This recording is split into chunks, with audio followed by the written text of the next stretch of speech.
We've got 9 o'clock on the dot, so we will get started. First of all, good morning, and thank you so much to each and every one of you for joining us this morning. We are really thankful that you've committed to spending 90 minutes of your day with us, and we're very much looking forward to sharing this time with you. It is so inspiring and encouraging to see so many leaders that are committed to learning, growing, showing up as the best versions of themselves, and really making a positive difference in the world. Today's webinar follows a bit of a different format than what some of you might be used to. Usually in our monthly webinars, David spends the first 60 minutes sharing content in a presentation format. But today we are mixing things up and we are going to dive deep into the heart of authentic leadership with a shared dialogue between David and our very special guest, Chaz.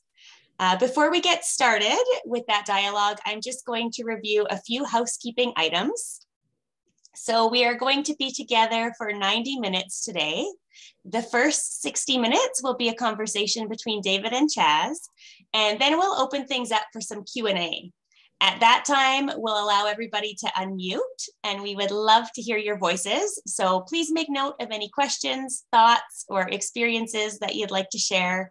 Please feel free to turn off your cameras during the first part of the webinar, but we encourage you to have them on while we connect during the Q&A period. Although this main session is recorded, we will turn off the recording for the Q&A. And this recording will be posted to David's YouTube channel within the next day or two. The group chat will also be active during the conversation. If anything resonates with you and you want to share a note or a follow-up thought with the group, please do so.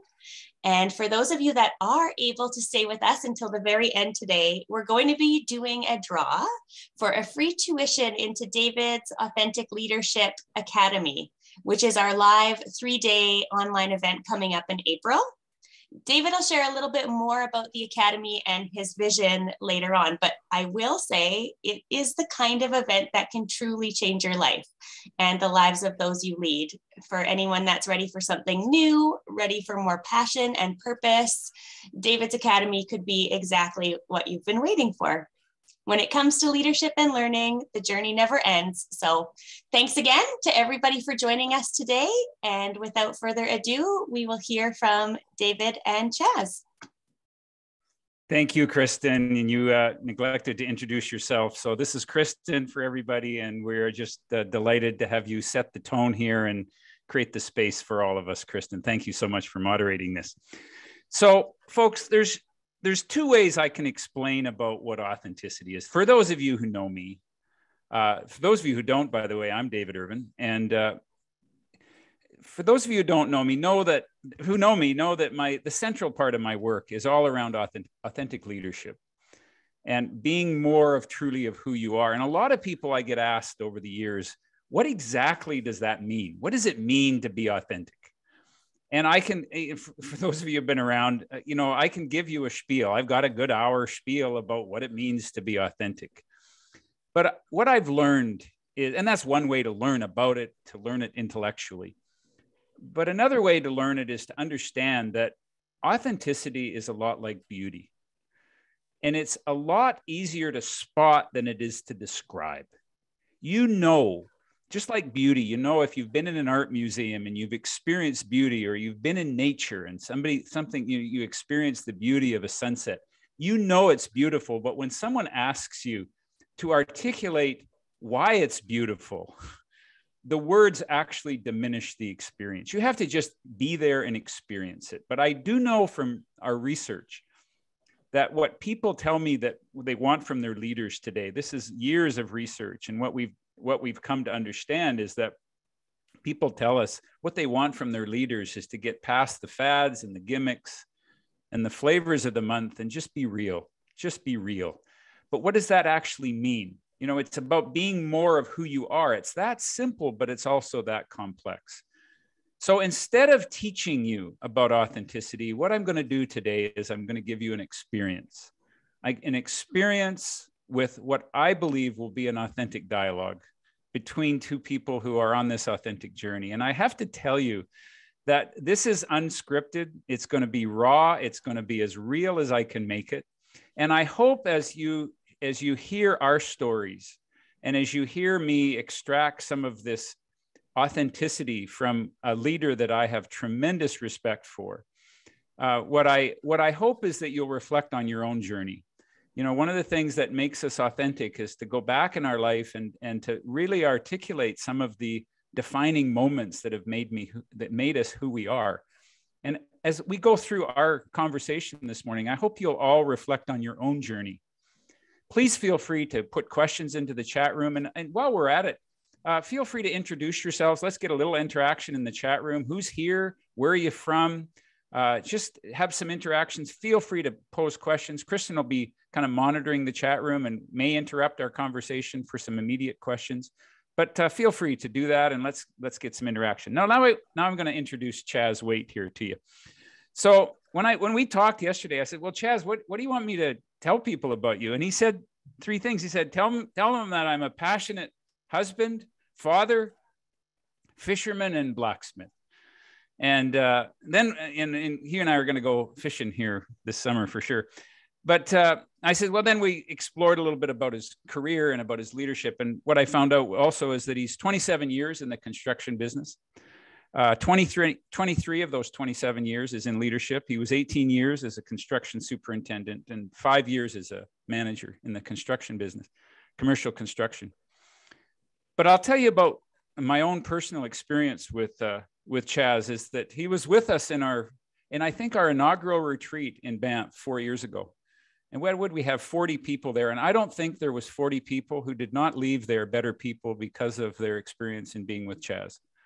He's what I would call a true authentic leader. He works from the heart. He's not perfect like any of us, but he's committed to bringing his humanity to everything that he does. And I really am looking forward to having the experience of being around an authentic leader for the next hour and a half here.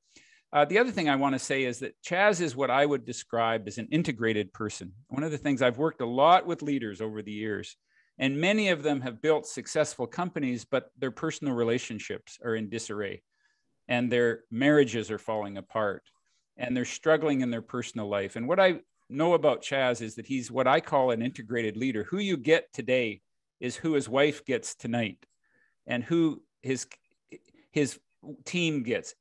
He's the real thing. And it's what I call an integrated leader, where he's integrated into all of the different parts of himself. So Chaz, my friend, welcome. And thank you so much for joining us this morning. Thanks, David. I always get, a little bit embarrassed, a little bit, shy, a little bit more nervous when, I hear kind words. I don't know what it is. It's just, a part of me. And thank you so much for that introduction. And thank you. I got to say, David, that anybody thinking or sitting on the fence about going to your retreat, that was life-changing for me. And you really helped set the tone for me to walk down my path of me. This is me. And I love that you framed it as, who my family gets at home versus who people get at work. It's the same person, right? I know there's a lot of work personas and home personas, but I think that's an important piece. And thank you for recognizing that. I appreciate that. And I appreciate David and his team and his wife, Val, so much. They've kept in touch over the last few years, and it's been such an honor to be, part of their life along this journey. So yeah, thank you for that intro. Well, sir, it's good to be here. And one of the attributes that you have about authenticity is I don't think even call yourself a leader. Leadership is something that it's bestowed upon you. So I think you're just a humble guy that's doing what you believe is right in the world and trying to make a difference. But I have to start the conversation with a question that something in your introduction that you gave to me yesterday that's new to me is, would you talk about being a blacksmith? I didn't know that you were a blacksmith. So tell us that story. Yeah, sure. That's only been the past few years, but as I got into construction at a very young age, I really enjoyed building, creating with my hands, something tangible that I could see that I created, I built.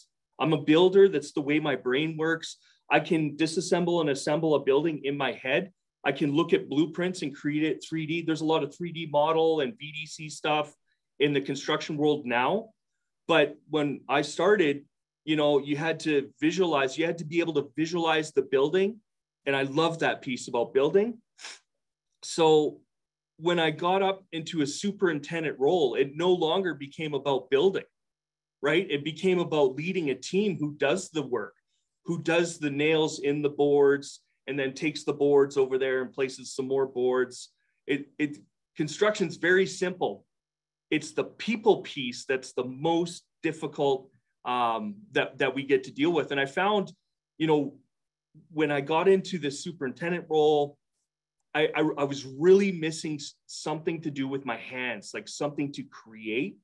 I'm very much a labor-intensive person. There's nothing more satisfying or purifying than sweat equity. And I really, you know, like I started building furniture. I started trying to, you know, just be active. And I'm also a fairly active hunter in, you know, upland and, you know, big game. I really enjoy hunting. And I received an old rifle from World War II. It didn't work anymore, and there's a bunch of parts missing on it. So I started going down the rabbit hole of how to make this rifle work. And then I started looking at, you know, you can buy pieces from the States, you can get them shipped up here. And I was like, for this little tiny piece of, you know, 4-gram piece of metal was like $40 to get shipped up here. And I was like, me being me, I was like, I wonder if I can make that. I wonder if I can probably make it, but how do you do the heat treating? How do you make it sustainable? And that introduced me, rebuilding that old rifle introduced me to like blacksmithing, maybe not in the sense of like, you know, horseshoeing or, you know, even artisan stuff that came later, but it really got me interested in, you know, like I made all these pieces that worked and I got fired up about that. I was like, hey, look what I made, this little tiny piece of this trigger assembly. And it works now. And I was just so fascinated by that. And on that rifle, it came with a bayonet hook receiver piece. And I didn't have a bayonet. So I was like, I wonder if I could make a bayonet. And then that dove in, that put me further into the black hole of blacksmithing. Growing up, my father was a farrier. So I was around the forge. Coal, like I knew how to coke up coal.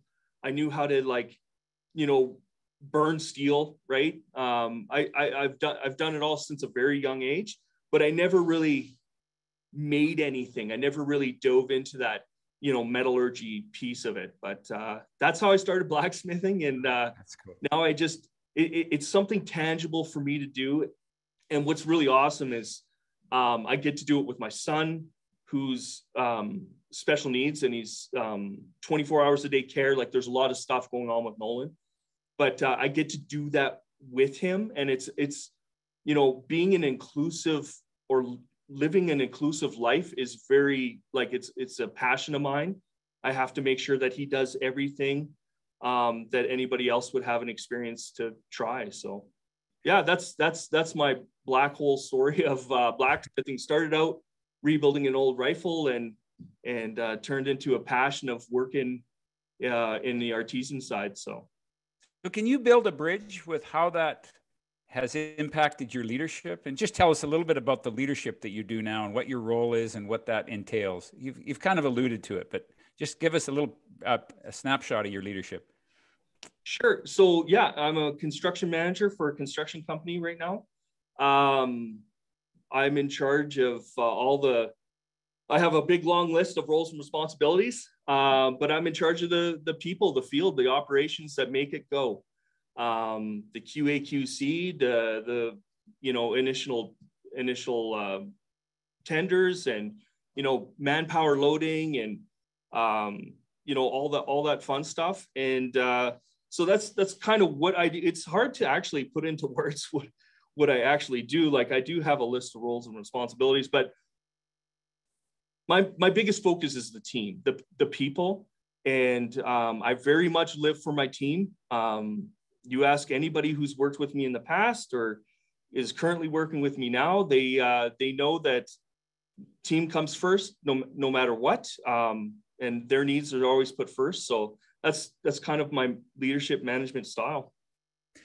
Can you just tell us your story of how you've gotten this team? I was so inspired when I talked to you was probably about a month or so ago when we decided to pull this off.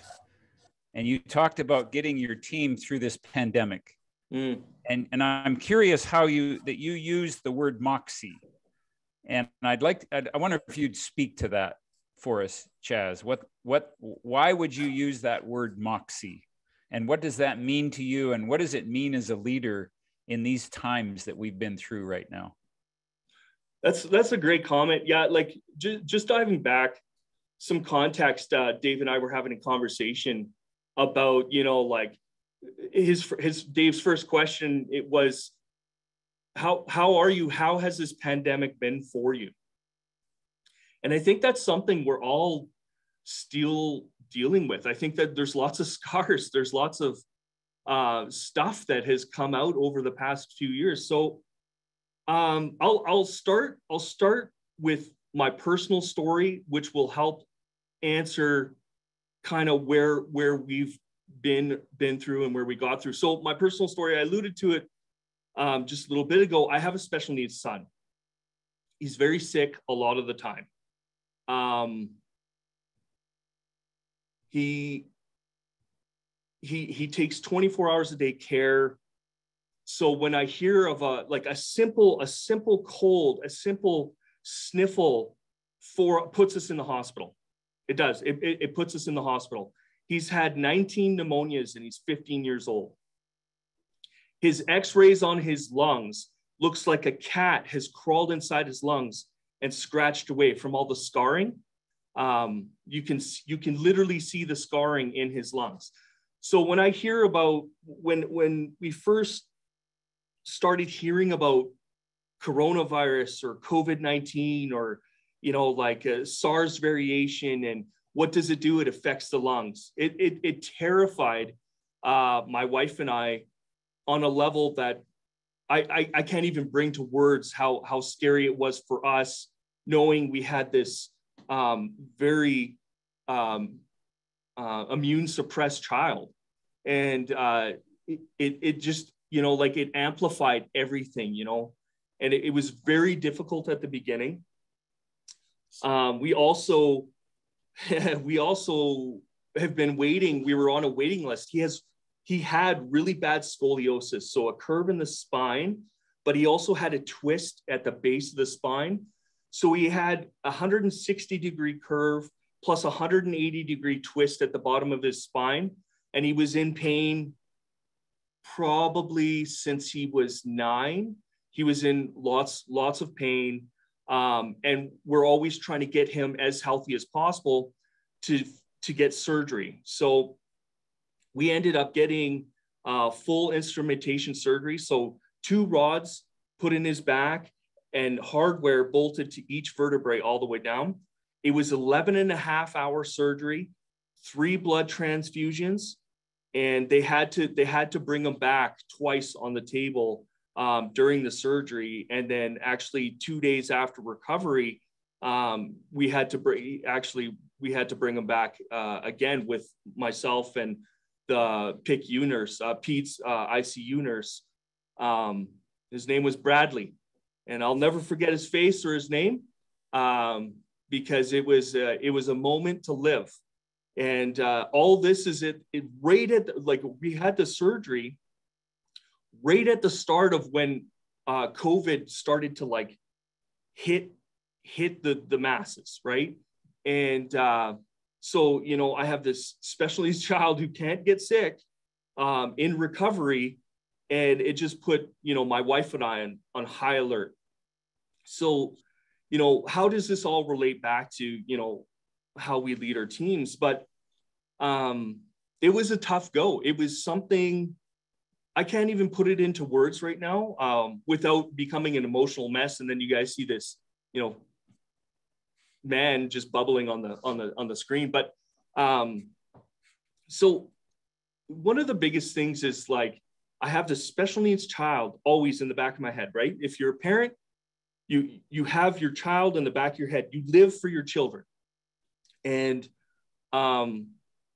it's just always in the back of my head, like, but I have a job to do, right? Like I have a team that also needs me outside of my family. So what are we doing here? So my wife and I, we talked in length about how I can still do my thing and still be, safe enough for Nolan when he comes home. So that was a very hard thing to come across, because one of my foundational beliefs, now we all talk about leadership, we talk about life. What is the pursuit of happiness? What is the pursuit in anything we do? Anything. There are two words in the English language that define me as a leader. Two words. That's it. It's the magic sauce. It is the everything. When my feet hit the floor, the first thing I say is for Nolan. And that's me getting my mind right for the day. But that's not the two words when it comes to the pursuit of life, the pursuit of something greater than us. And I'm going to share those words with you guys, and you know them already. But how do you lead in a time of chaos, in a time of like personal worry, personal, like anguish, personal, like you have a lot, you're going through a lot of stuff as an individual, but you also have a team that relies on you. There are two words, and the two words are show up. Everything in life we show up. If you got married, you had to show up. If you have kids, you have to show up. If you have a job, you have to show up. Now that means something different for everybody, but for me, what I saw at the beginning of a pandemic is a lot of fear. I saw a lot of fear from, it's kind of funny, like as a leader, and you have everybody reports to somebody, right? Like everybody has some hierarchy that they report to. And you put these people, your bosses in this, like you want them to be as, like think the same as you, that you want them to, like you expect them to do the right thing, but not telling them what the right thing is for you, right? So there's always this back narrative in our head, like, oh, why didn't they do, like, why aren't they doing stuff, right? Like, I want them to do stuff, but I'm not going to tell them about it. But again, back to the two words that mean a lot to me: showing up, show up. At the start of the pandemic, a lot of the management staff on the side, so not the people putting the nails in the boards, not the people placing concrete, not the people tying the bar, not the people building our buildings that we're all in today, not those people. I'm talking about the managers, the client, business development people. Everybody just said, okay, we're going to work from home. Now, I don't know if any of you experienced that. We're going to work from home. We're going to figure out a way. Zoom became a very normal tool for all of us. But for me, I couldn't work from home. And this is the deep conversation I had with my wife about how do we keep Nolan safe? How do you show up for your team if you're sitting at your kitchen table or your home office or the people who look up? So when I think about my vision of my leaders, I'm also assuming that my team is thinking about me the same way. And I couldn't bring myself to work from home because my team was not allowed to work. You can't build a building sitting on the couch or sitting at the kitchen table. That team, the people building our roads, building our buildings, you know, like renovating, whatever, they're actually at work. Oh, and by the way, we're going to throw a bunch of masks at you. You got to wear masks. Anybody in construction, you know, you got your gloves on, you got your glasses on, you got your hard hat. You got, some of us wear fire rated coveralls. Then you got your Visi stuff on, like a vest. You got steel toes on. You're not allowed short sleeves. You're a walking 120-pound gear person trying to do a job. And by the way, straw on the camel's back, you're going to have to wear a mask when you're working. I don't know anybody wearing glasses here. You put a mask on, your glasses fog, and then you're doing this weird, you know, like anti-fog thing. And, you know, people are frustrated and emotions are high and crucial conversations are happening. And the biggest thing that I felt just a draw from, and I get emotional thinking about it, is I have to show up. I can't work from home. I cannot work from home. My team has to see me on site with my hand on their shoulder saying, how are you? I need to figure out how they're doing because I'm not doing good. And if I'm not doing good, somebody else isn't doing good. And I need to make sure that they feel that their leader, their person, whoever that may be, has their back, has their hand on their shoulder saying, we can do this. We can figure it out. Why? Because I showed up. I'm here. Let's figure it out. So, you know, that's my biggest disappointment is when I saw people starting to work from home. Connectivity was tougher. You know, superintendents calling project managers not answering, or project managers answering, say, hey, yeah, I'm with the kids at the park right now. It's 11:30. When I get back to the house, I'll make sure that I get what you need. And that was for a superintendent. I'm born and bred in the field. I've been in construction a long time. I started pumping water. And when a superintendent's calling their project manager for something, it's not to see how they're doing. Maybe once in a while it is. It's because they need something to build what they're building. That pays the bills. That's what keeps the lights on. They're doing the work, right? The work from a level. There's different kinds of work, and in construction, you know, there is a project admin side. But I'm talking about the work that pays the bills, is the people putting the concrete, building the buildings, pulling the wire. That's the team. And nobody, like, to me, nobody was checking in with that team from a management level. And it killed me. It killed me. So I made a choice that, you know what, if my team is out in the field, I'm going to be out in the field. What does that mean on my personal side? Because everything we do in business affects our personal life. And what did that mean? So my wife understood that I would no longer be able to go near my kid. We both understood that. That was a choice. I get emotional thinking about it because it's been hard. It's been tough. No more hugs. No more snuggles.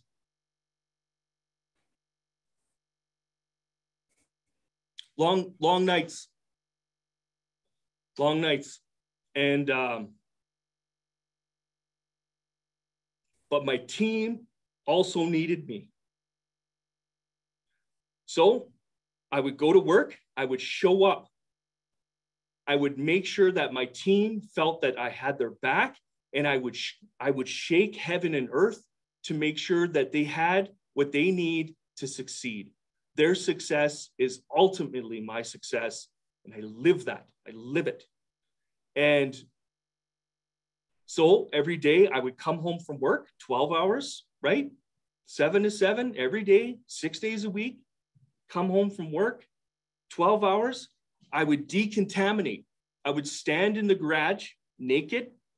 My wife would throw new clothes at me, and I would, or a towel, and I'd run to the washroom, and she's sanitizing everything right behind me, and I'm showering. I put an N95 on,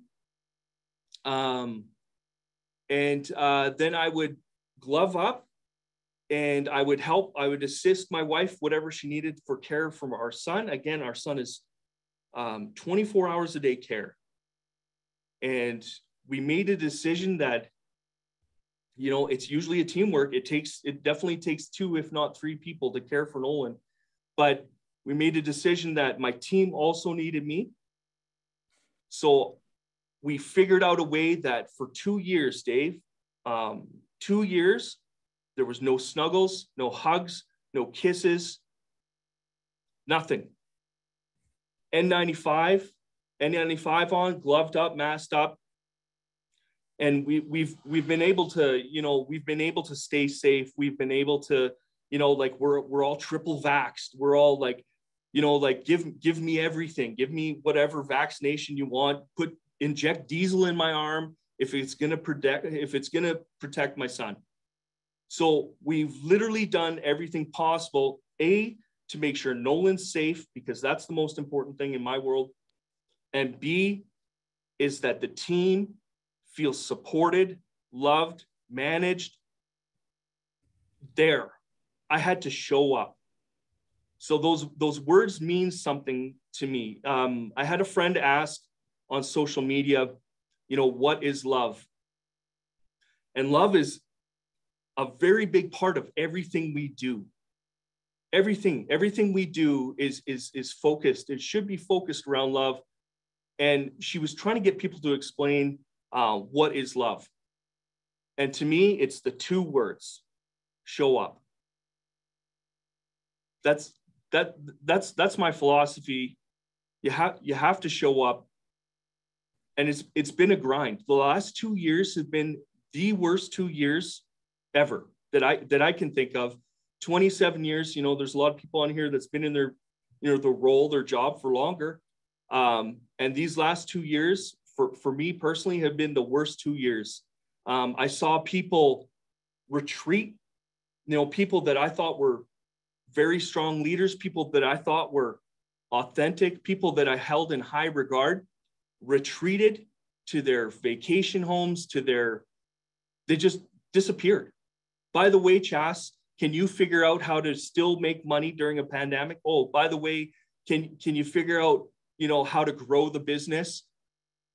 But I'm not going to be available because I'm going to be in some vacation house somewhere hiding away from the rest of the world. Okay. That was hard for me. That was a hard pill for me to swallow, because I hold these people in such high regard. And, you know, I want my leaders to show up like I did. But did I communicate that? No, I did not. Maybe year 2, I started being very vocal. I started being very, very vocal, and maybe a bit aggressive, maybe a bit loud, maybe a lot of, you know, resentment. There's a lot of emotions that come with the last 2 years of this grind in this thing, in a pandemic. It's been this whirlwind roller coaster of emotion for the last 2 years, and it's been exhausting mentally, physically, and it's a grind. You know, like even to this day, it's still a grind. But what is the reprieve? I think, you know, I was in Prince George the last 2 days. I haven't seen that team since last May. We're building a new pool right downtown. And it's very complex concrete. And I can't explain it unless you actually see it. You know, when you're at a recreation center, you see like those lazy rivers, you see hot tubs, you know, you're immersed in this like environment. But you know, under the seam of it all, it's very complex. Lots of piping, lots of electrical, lots of like curvy architectural look. you're trying to take a design in somebody's head and put it into reality. And so I was in PG, and, you know, fuel to the fire. I see my team there. Everybody's happy. Everybody's happy to see me. Everybody's happy to showcase the work, right? Look what we built. And I go and see, and I stand back just in awe. Not only the emotional trauma that we've endured the last 2 years. These guys are away from home for 2+ years, away from their family, their children, flying, driving, whatever it took to go to work. They were there producing this beautiful work. Beautiful. Tight radius concrete, curvy, feels very flowy, beautiful work. And they're just, you know, very humble construction workers. I was like, wow, you guys did amazing. Oh, no, it wasn't me. It was Jim. Oh, no, it wasn't me. It was Curtis, right? I had this like team of amazing individuals, salt of the earth carpenters. And, you know, seeing them and seeing how proud they were and how much they wanted to show what they've done. I was like literally brought to tears. I was just like, you guys are like I'm going to swear, you guys are fucking amazing. Like, I can't put to words the amount of work that you've done, the sacrifice that they have done the last 2 years away from their small children, trying to figure out how to get on planes, off planes, how to stay safe in a plane. Just, you know, what did they do? They showed up. And I think those 2 words are the key to life. It depends on the context and how you want to use that. But, you know, like if we start with the thought of showing up for your family, the only partner you have is the one you lay beside at the end of the day. And show up for your team, because your team will carry you through. And that gives me more fuel to keep going. Good news to the story is, you know, after, you know, we're all triple vaxxed, we're all, you know, safe at home. You know, in the past few months, we've really, like, I've got to hold my son in the first time in 2 years. So no, man, at 2 years, I can't explain it, but seeing my team prosper, seeing my team proud, seeing my team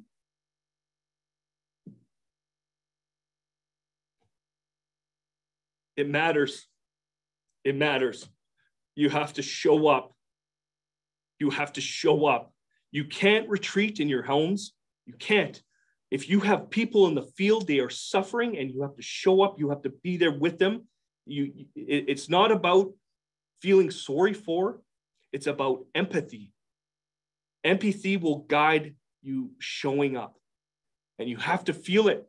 You have to be proud of your team. You have to tell them. You can't do it over Zoom. You have to have your hand on their shoulder, and you have to pat them on the back and say, you guys are amazing. Well, as usual, Chaz, you leave me very speechless. You've given us a great gift today by your humanity, by your humility, by your commitment to show up. You've also illustrated here that living authentically does not immunize you from struggles. I'm very curious. You know, you have 2 people to show up for, your son and your team. And that's a hell of a struggle to know how to do both. And I'm wondering if there's anything you could say about working through the dichotomy of life when we have to show up for 2 opposite things. You've actually illustrated it very beautifully. Is there anything that you could say about how you have walked through that struggle and what you've learned from that struggle that you would take forward? Anything more than you would say than what you've already so beautifully and humbly articulated? That's a good question. I think if you're on a leadership journey, you have to really digest what you want. I'll never forget from your workshop, Dave, you asked the group, you said, nothing matters in life except what they're going to say about you when you die. And that hit me. I don't know why that hit me. It hit me. What do I want people to say about me at my funeral? He was a great husband. He was a great father. And he showed up. And I think as a person, you have to digest who you want to be. It's a journey, but you have to decide, you have to make hard decisions on why you choose to do what you do. Right? It's a choice. We all have choices in life. And I think, if you're on this authentic journey, it's called a journey for a reason, not a road, not a trail, not a well-ridden, pathway. Like, it's a journey, man. It's up, it's down. Nobody's perfect. We're always internalizing, and I think it's important to know we always live in 3 planes of existence in our lives. We live in our past, we live in our present, and we suffer in the future. I don't know if that's our cultural piece or what it is in our environment, but we think about the past and, we praise the good old days, all back in the good old days. I was pouring concrete in flip-flops, cut off jean shorts and no shirt. That was awesome. And we'd have a flat of beer with the whole team after, right? And this wasn't too long ago. And, the good old days, but then the present's a little bit more raw. We have to deal with the present. And when dealing with the present, I think a lot of us, we cast our look into the future, but, suffering, like, oh man, I had to work Saturday, like this grind and, I got to do this and I got to do that. But like, it's almost like this suffering, is like, an homage to, I'm doing something. Suffering means I'm doing something. And so if you look at the 3 planes of existence, cherish the past, hope for the future, stay present. I think that's the way to look at it, as a leader, as a person on this journey of, leading people or coaching people, or even just for your family. That's what I think. That's great, Chaz. That's great. So before we open it up for some questions, and I'm assuming there's going to be a lot of questions that people have for you. Not to mention just people put reactions in the chat room about how you felt about Chaz's story here.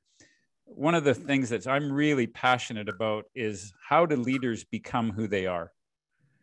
And I'm wondering whether you could address any defining moments in your own life. How did you get here? How did you awaken to this humanity that's deep inside of you?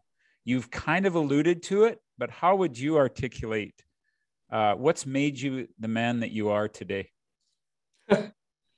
Lots of life experience. Grew up in an abusive household. By the time I was 5 years old, I knew what it was like to have a broken nose. I have scars on my back. Abusive father, mentally, physically. I remember being 7 years old. And I remember looking at my dad as he had the belt in his hand and he hit me across the face. I remember looking at him in the face and 7 years old, thinking, I am never going to treat another person with this hate. My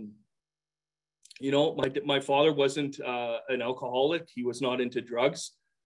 He was undiagnosed bipolar, And he came from an abusive home, and it just reflected throughout his life of abuse. And I remember being 7 years old with a sting on my cheek. I still feel it.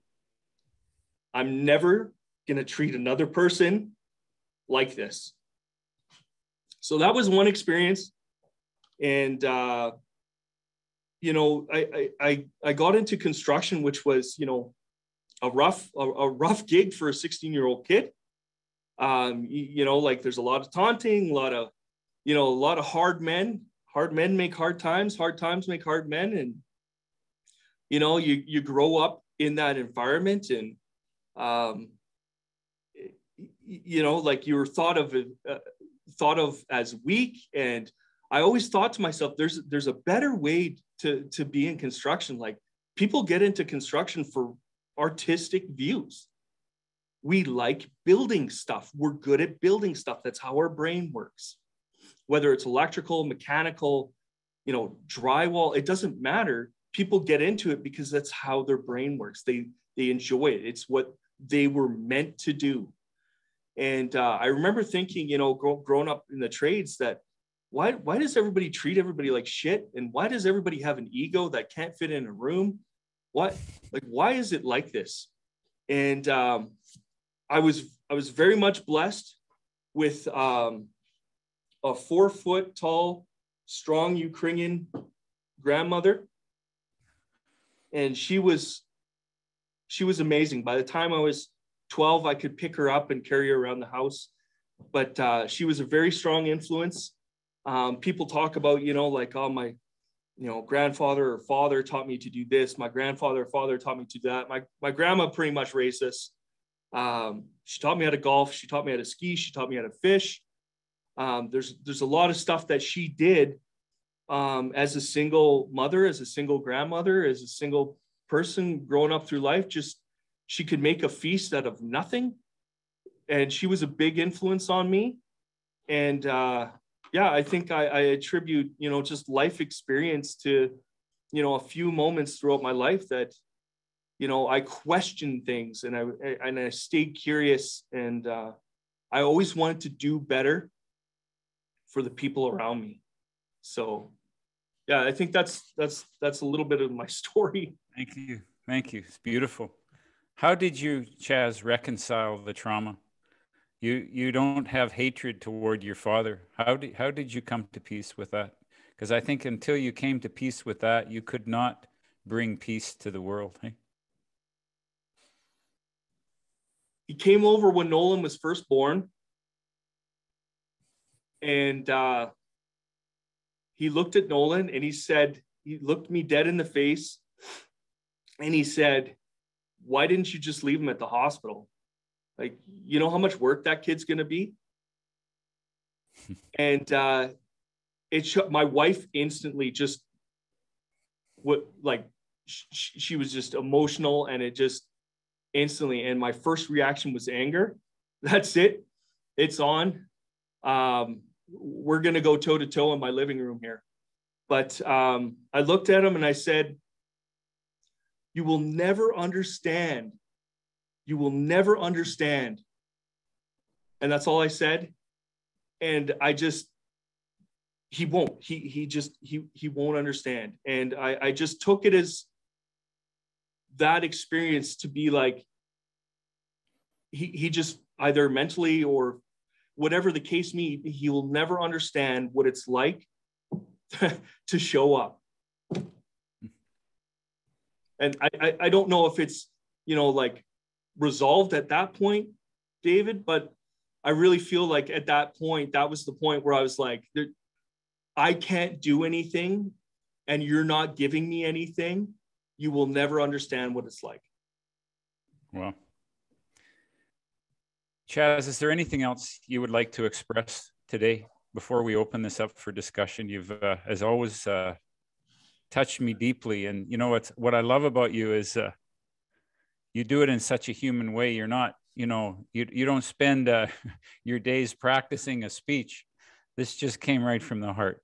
And it illustrates the compelling nature of humanity when you bring your humanness out as a leader, it's compelling, it's inspiring, and it's truly touching. Is there anything I haven't asked you that you wanted to express to the group before we turn off the recording and open it up for some discussion? I think you've opened all of our hearts, as I saw you do when we were together in Banff. A couple of things. Number one, if you're really interested in developing yourself, please, please, please, like go to the David's retreats, listen to what other people, because it's the beauty of the people that are in that team. And, sharing that experience with those people. And I see a couple of them on here today, which I'm super stoked about. I saw a couple of their messages, but show up to the team and like go through that experience with David, because it's life-changing. It's life-changing all day long. The other thing to think about, and if you're leading teams, if you're trying to be a better, parent, grandparent, sister, brother, whatever it is, really think about the two words, showing up, show up. What does that mean for you? I think that's a good question to ask yourself. Sit at the end of your bed at night. What does showing up look like? What do people need from me? I think that we live in a world, this consumer world, where we're about now. We want stuff now. We can order stuff on Amazon, have it show up tomorrow. We want instant text. Like the cell phone was the worst thing invented for construction, because everybody wants answers now instead of making their brain think about solutions before calling the architect. Anyway, that's just, my thing. But I really think that if you want to develop yourself, if you want to feel more than what you're feeling, it has to be in servitude to something, a cause, a person, your family, your friends. It has to be in servitude, but you have to think about that servitude, and you have to wonder, what does showing up mean to me?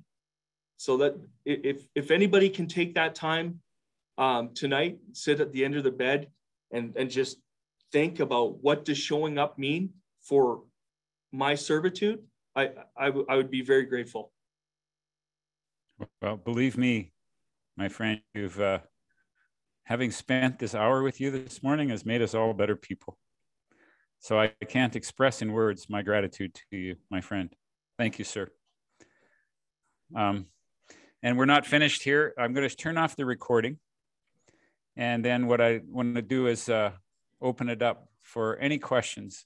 And Kristen, if you're seeing any questions in the chat room that people aren't comfortable, I would encourage you to turn your cameras on so that we can see your eyeballs.